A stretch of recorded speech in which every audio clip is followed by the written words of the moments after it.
Thank you for watching the Tank Museum's YouTube channel, and don't forget to subscribe. If you can support the museum, please think of backing us on Patreon or joining one of our membership schemes. Or if you watch to the end of this video, you'll be able to see how you can help the museum by buying items from our online shop.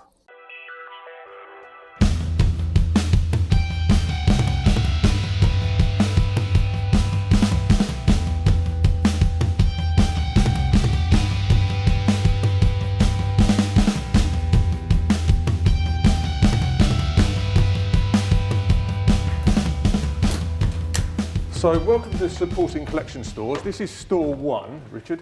Well, so this is fantastic, Stuart. Look at it in here. Yeah, it's pretty impressive. But this is where we have the ordnance, as well as the firearm collection stored here.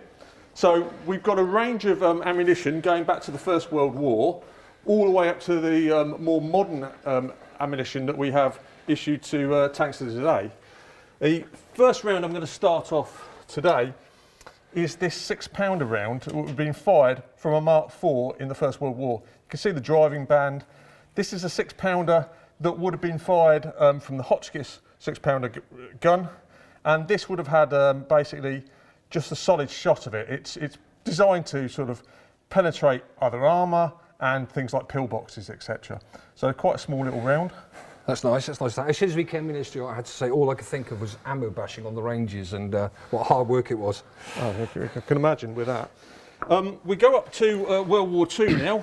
So we've got one case ammunition, we've got a propellant here, and the 17-pounder round for the things like the Firefly, the Archer. Bit of a beast, this one. So this is armour-piercing capped, ballistic capped. So it's quite a potent force. When you handled it as well, you could just imagine that as, you know, how much of a pain that must have been to manhandle around the turret and actually put it into the breech. Yeah, it's a big old round. It's a big old round. These are the ones that would have been used up to the sort of, once you get past D-Day, so August, etc., 1944, and they would be penetrating things like Panthers, out to about 1,000 metres, etc. So they're very capable round. We come up here to the APDS, the armour-piercing discarding sabot round. So in here we've got basically a dart, a metal dart, put inside a pot, and when this is fired, the petals will come off, and this will be basically propelled at a high velocity towards the target. Now, what do you remember about these, Richard? Yeah, well, first of all, I remember I said ammo bashing for them. It was always loading it into the vehicles. And interestingly enough, of course, on tanks, you've got special places to store your ammunition. But I have to say, of course, you like to have as much ammunition as you possibly can. So we used to actually end up, although don't tell anybody this, just loading them on top of one another inside the turret. Yeah, but interestingly enough, I mean, you see there, you've got this APDS round. Obviously, part of this would also be the bag charge, which is I see you've got a load of bag charges up there. Oh, yeah, not sure if I can see the one which is actually matches up to this one. But in essence, when you're firing it, all you get is, so this goes up first, obviously into the barrel, push it up as far as you can with your arm into the breech ring. You then put your bag charge behind it, and then you've got, and I see you've got one down here, a vent tube magazine. Yes. Now the vent tube magazine goes onto the vent tube loader, and inside there are a load of what they call vent tubes. And they're basically, the brass cartridges look a bit like a shotgun cartridge. And when you fire, they're fired electronically. Actually, they ignite. The explosion then from this would ignite the igniter pad on the bag charge. That burns incredibly fastly, ignites the cordite inside the bag charge, and that then produces the pressure and the force to push this round all the way out the barrel. Incredible. And that's as simple as that. Yeah, wow. And then that just, obviously, that is kinetic energy round that's hurtling towards the enemy's tank. Of course, what happens is that the enemy's armour is getting stronger and stronger, so we start coming up with different rounds to actually penetrate. So here's a fin round. Armour-piercing, fin-stabilised discarding sabot. Really good round, really effective round. Very nice indeed. Yeah, I think that will penetrate roughly about 450 millimetres worth of armour, so it's got a potency. It's a tungsten round on that one. Yeah, and also, of course, it's interesting to point out, I mean, you've also got Hesh round down there, I see, but of course, these were designed to penetrate, like you say, penetrate armour, whereas, of course, the high explosive rounds, bunkers, you know, infantry out in the open, things like that. Yeah. Now going to the Hesh round, of course, is this high explosive squash head. This is a much weightier round. This is about 17 kilograms. You're going to make me pick this up now, aren't you? Yeah, yeah. Now, of course, with this one in the turret, this was, you know, if you fired a few of these after a while, you have to be pretty fit as a loader in there. I can imagine. And of course, speed was everything with us. I mean, the, you know, British Army, of course, we have to, you know, there's no automatic loaders or anything, so everything's done manually. But a really effective round, really, really effective round. And the copper band that we've got round there is used as the driving band. Could you just explain that for us when it's used in a rifled gun? Well, of course, you know, we are in the UK, we love our rifled guns. Now, we're not going to get into that debate because we'd be here for about 13 hours. We're talking about rifled guns.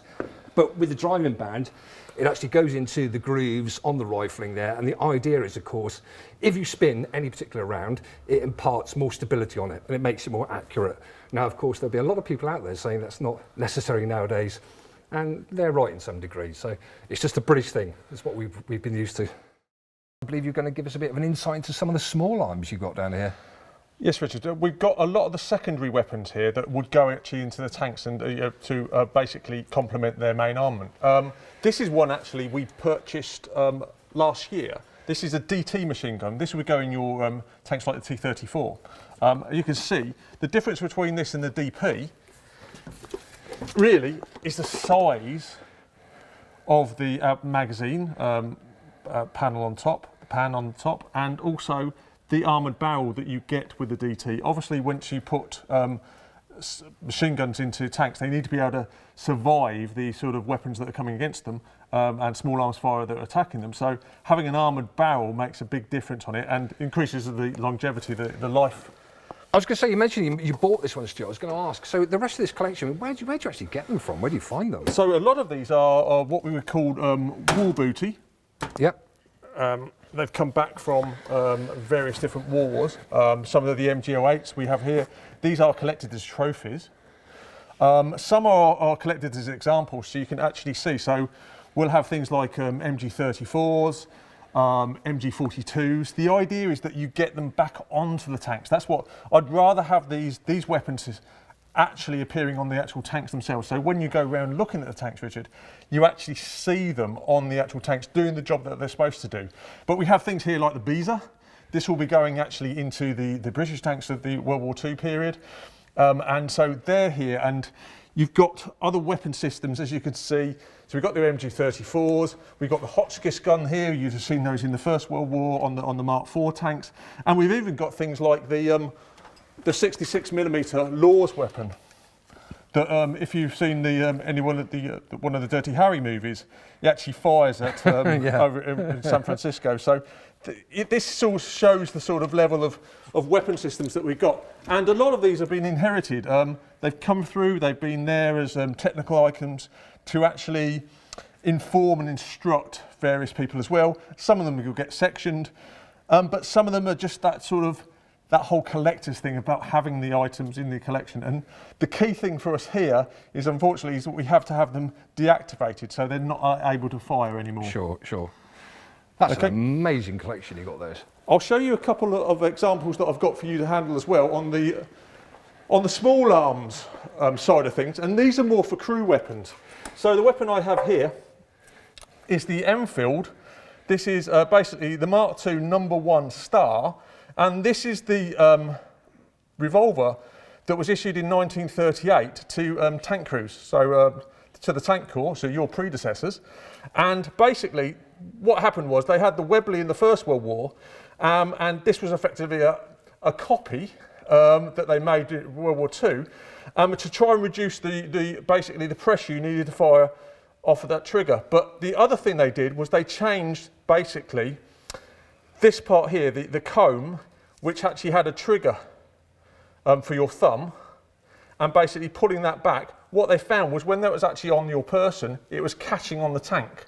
So what they did was they went to a double action with the actual mechanism here, so you didn't need to have that thumb pull there to actually be seen. So gives you an idea of the type of weapon, the personal weapon that tank crews during World War II would be issued with. And a great weapon. They all said how reliable it was and robust. I mean, it just feels robust. It feels robust. It's 0.38 caliber. It has a capability. You want that ability to basically have something on you if you depart the tank that you can actually use to defend yourself.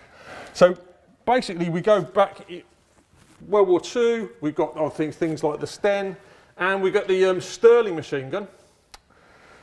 a George Patchett invention. And basically, this is something you would be familiar with. I was going to say, I think. when you said World War II and then brought this in straight away, I felt really old then, because this is, actually one of the first weapons that I was actually trained in, so the good old SMG. Now, of course, for Russian tanks, it was all about fitting them in the tank. SMG had a folding stock as well. Was it a good weapon? Well, yes, it was certainly super reliable. I mean, it has been known, again, that you could actually knock in a track pin with one of these and it would still fire quite effectively afterwards. But it wasn't particularly accurate. Stopping power was nothing whatsoever, but it was a good, robust little gun to have in the turret with you. Yeah, I mean, it was a good weapon. Ish. Yeah, 9mm, so it had a little bit of potency in it. And the one we purchased, again, this was about 3 years ago. This is a weapon that we wanted to have in the collection because we've got so many T-tanks. So this is the SKS-47U. This is the Russian basically weapon that they would have had in helicopters and also armoured vehicles. And again, it's got the stock that we wanted to fold in. And if you look, I mean, just to compare it to something like the SMG, I mean, you can see there that it's sort of, roughly about the same length, but when you fold the stock down, it's absolutely tiny little weapon, isn't it? And it just feels, it feels like it's a decent, solid weapon. Very nice indeed.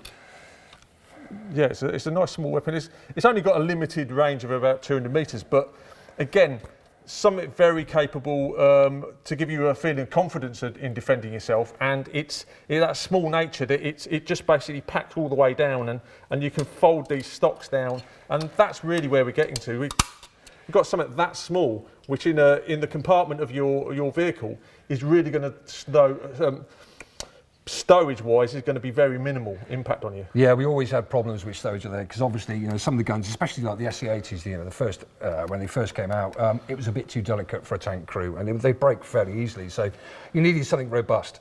And we always said, of course, Stuart, I mean, as a tank crew, if you're relying on this, then you're in big trouble. This is the problem, isn't it? You don't really want to be relying on exactly. Yeah, you want it to be in the turret and staying in there. Really fantastic. Thank you so much, Stuart. That's really, really interesting. We have a fantastic selection of books, models, clothes and other gifts on the Tank Museum online shop. When you buy from our online shop, you are supporting the Tank Museum charity, and that means we can carry on caring for our collection and producing this content. If you have supported us already, thank you very much, subscribe and do keep watching.